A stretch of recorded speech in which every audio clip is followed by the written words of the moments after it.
Let's make a beautiful star quilt block in under 10 minutes. To me, the cutting for this 12.5-inch block is the most important part to get these beautiful star points.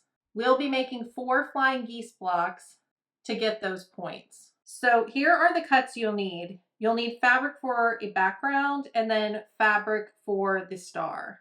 You'll need to cut 4 3.5-inch squares from the background, a 7.5-inch square from the background, and then you'll cut it on the diagonal twice. You'll cut 1 6.5-inch squares and 4 4.5-inch squares cut on the diagonal once. So the reason I find the cutting so important is because when you cut it on the diagonal twice for the flying geese block, you'll end up with a triangle that has the bias on the inside here. And your bias on the points is going to be on the inside as well. So when you make your flying geese block,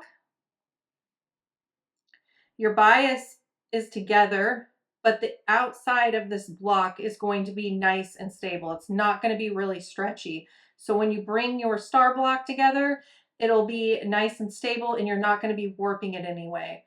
And then I cut these larger so that you can trim it down. So any distortion you get from sewing along the bias to add the star points on gets removed when you trim the block down. So it is a really wonderful way to sew flying geese and get a nice star block.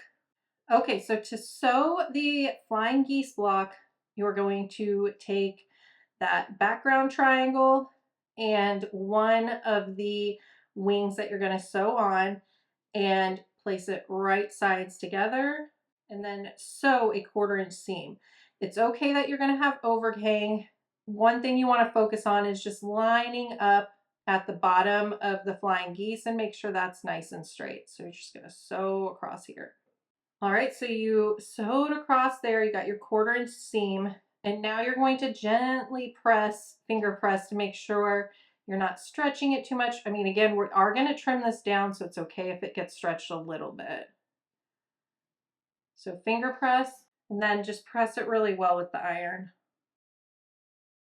After pressing it really well, we're going to add on the other side. So just lay it right sides together.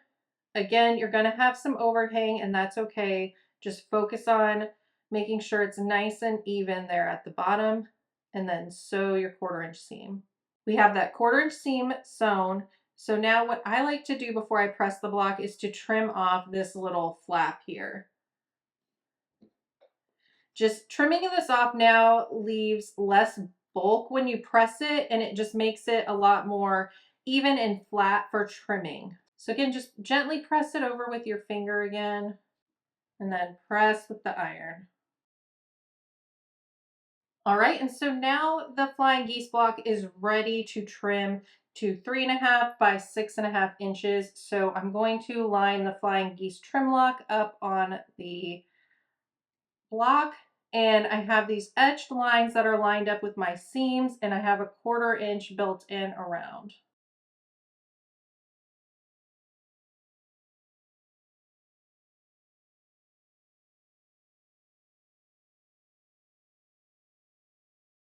All right, and just like that, we have a perfect flying geese block, and now we just need to have 4 of these blocks so we can bring the star together. Here is the layout for the star block.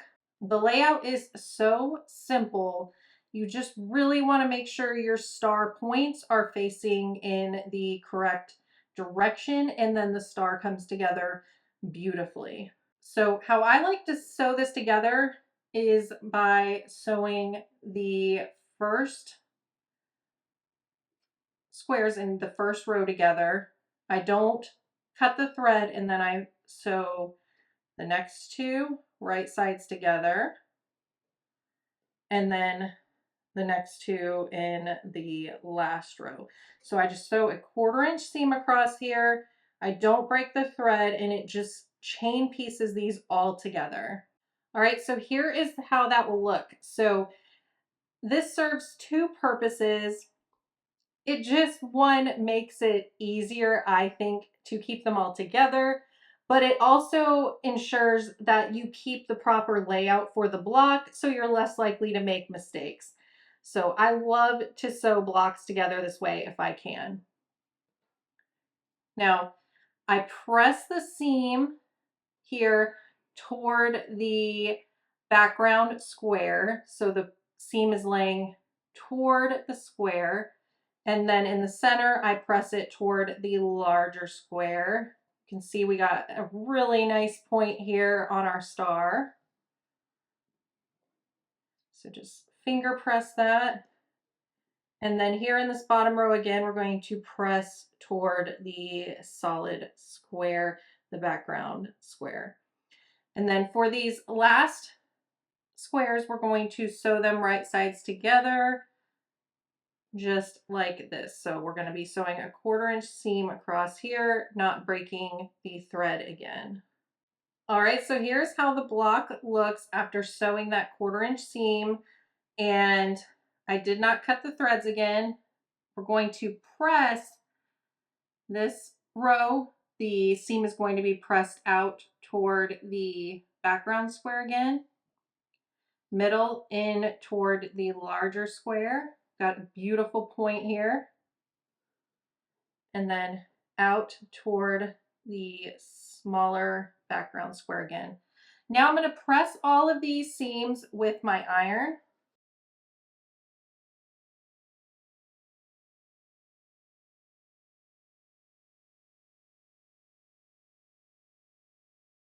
All right, now we just have 2 more sets of stitches to sew and this block is complete. I'm going to take this top row, turn it down to the middle row, and I like to add some pins at the seams here. So since these seams are pressed in opposite directions, they just nest together here and you'll get really beautiful points, especially if you put a pin in to keep them together as you sew the seam.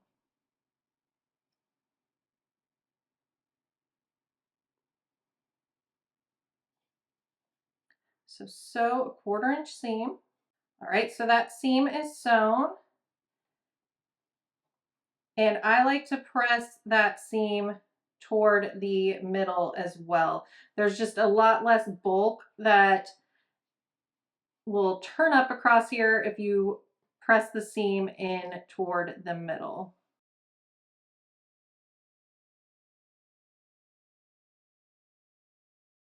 Okay, we're going to do the same thing with this bottom row. Lay it right sides together, and I'm going to put pins in at each of these intersections. I'm going to make sure that they nest together.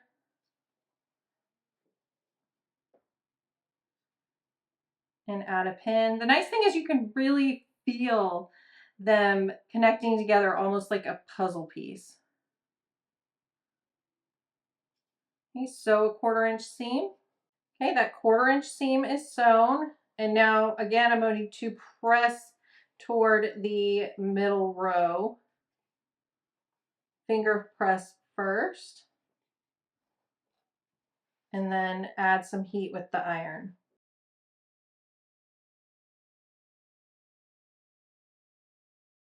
And there is the simple star block in under 10 minutes.